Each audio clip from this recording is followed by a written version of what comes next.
sekarang kita akan lanjutkan peta kerja untuk analisis keseluruhan yang kedua, yaitu PAP, peta aliran proses atau Flow Process Chart atau FPC. Peta aliran proses adalah peta yang menggambarkan langkah-langkah proses secara rinci dari suatu komponen, mulai dari awal sampai akhir. Antara PAP dengan OPC berbeda. Kalau OPC menggambarkan proses pembuatan produk mulai dari awal sampai produk tersebut selesai. Kalau ibu contohkan, OPC pembuatan kursi kuliah. Pembuatan kursi misalnya. Kursi ini terdiri dari 4 komponen atau 4 komponen dasar. Ada rangka 1, yang kedua ada alas duduk, kemudian yang ketiga ada sandaran, ada alas menulis. Ini adalah kursi kuliah.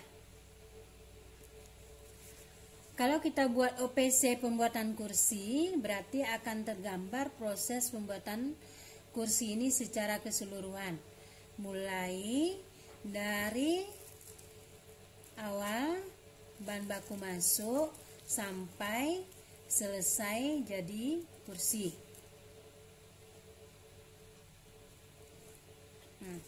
Sekarang kalau di PAP kita menggambarkan bagian dari setiap proses pengerjaan komponen dari kursi. Jadi kalau kursi ini OPC-nya ada 1, OPC kursi 1, berarti PAP kursi ada 4. Ya. Yaitu PAP rangka, PAP alas kursi duduk, PAP sandaran kursi, PAP alas menulis. Ini adalah kursi kuliah. Jadi sekarang dalam pembuatan, contohnya ini adalah PAP pembuatan alas duduk kursi.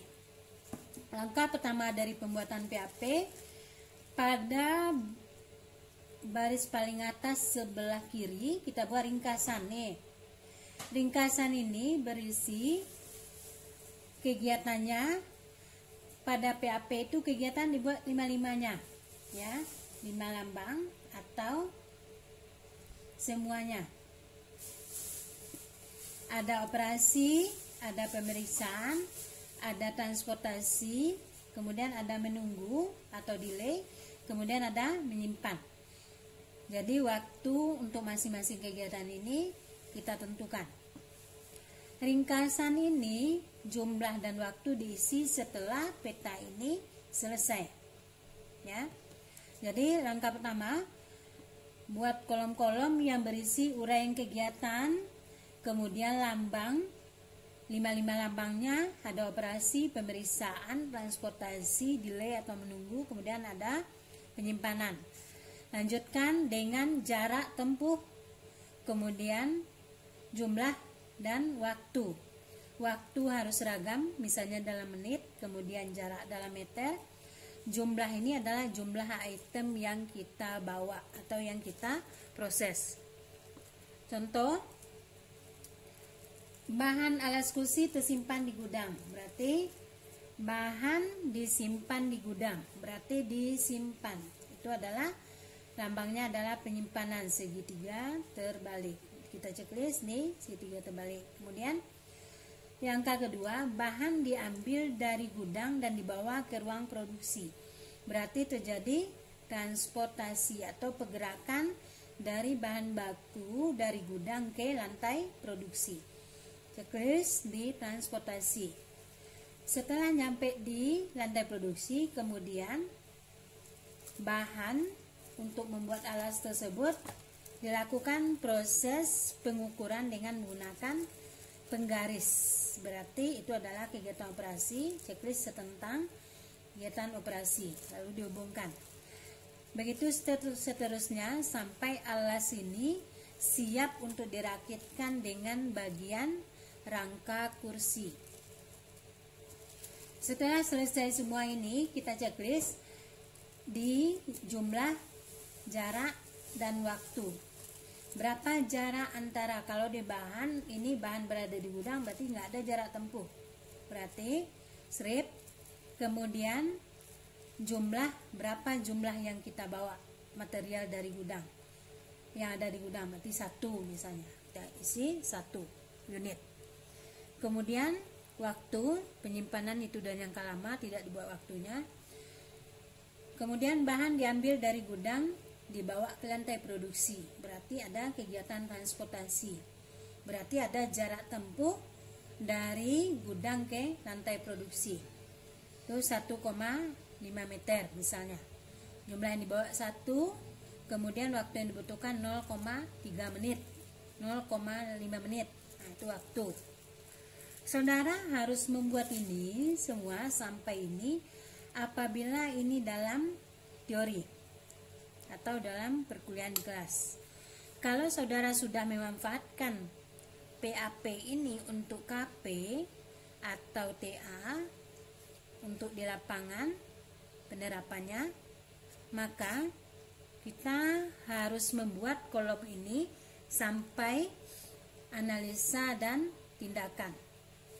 Ya, ini tujuannya untuk melakukan proses perbaikan. Karena tujuan dari PAP adalah efisiensi waktu, jarak, dan jumlah yang dibawa. Ini adalah analisis pertanyaan-pertanyaan apa yang menyebabkan waktunya menjadi besar misalnya. Ini tidak kita buat dalam perkuliahan.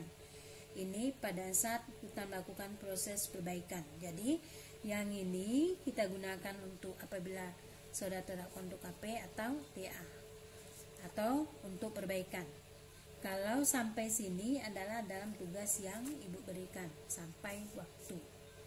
Setelah terisi semuanya sampai alas, komponen alas ini selesai dan siap dia dirakitkan dengan bagian rangka, maka selesailah PAP dari alas kursi.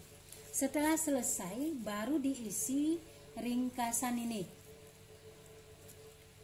Ringkasan ini diisikan kegiatan operasi ada berapa, kita jumlahkan. Operasi 1, 2, 3, 4, 5, 6. Isi angka 6.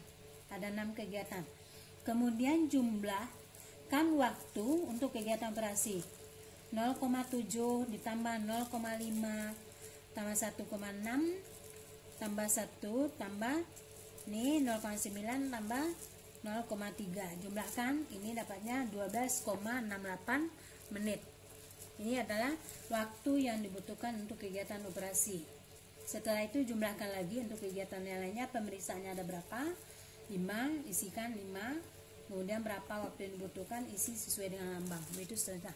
Jadi selesailah PAP atau peta aliran proses pembuatan komponen alas duduk atau komponen alas dari kursi. Selanjutnya kita lanjutkan dengan diagram aliran. Diagram aliran ini menunjukkan tata letak dari bahan atau material komponen tadi, yang mana tata letak ini harus menurut luas lantai atau pakai skala. Ini adalah skala atau luas lantai, harus sesuai dengan dimensi yang sebenarnya, dimensi kemudian bentuk ruang. Ini Ibu gambarkan diagram aliran dari pergerakan komponen alas duduk. Ini adalah semua adalah lantai produksi. Layoutnya, layout lantai produksi kursi. Produksi untuk membuat kursi. Nah, gudang itu berbentuk persegi panjang, gudang penyimpanan. Kemudian bagian kedua ada tempat pengukuran, tempat pemotongan, tempat penghalusan, kemudian ada tempat perakitan dan ruang barang jadi. Diagram alir ini adalah kelanjutan dari PAP. PAP kita salinkan ke diagram aliran, pergerakan komponen untuk alas kursi mulai dari gudang, berarti dia menyimpan, kemudian dibawa ke tempat pengukuran atau ke lantai produksi, ini transportasi 1. Kemudian dia diukur di tempat pengukuran dengan menggunakan roll, kemudian dibawa lagi ke tempat pemotongan. Kemudian setelah dipotong, diperiksa, kemudian dibawa ke tempat penghalusan dan seterusnya. Penomoran untuk setiap kegiatan yang sama itu mulai dari 1, kemudian ini transportasi 2, transportasi 3, transportasi 4 dan seterusnya, ya. Apabila bahan baku atau material tersebut bergerak dari satu tempat ke tempat lain, berarti ada transportasi. Kemudian begitu juga dengan simbol yang lainnya, operasi. Di tempat pengukuran diukur, berarti itu operasi. Operasi nomornya yang pertama transportasi, yang kedua adalah operasi. Setiap operasi dimulai nomornya dengan 1, 2, 3, 4, 5 dan seterusnya, mulai dari masing-masing luas santai yang berbeda.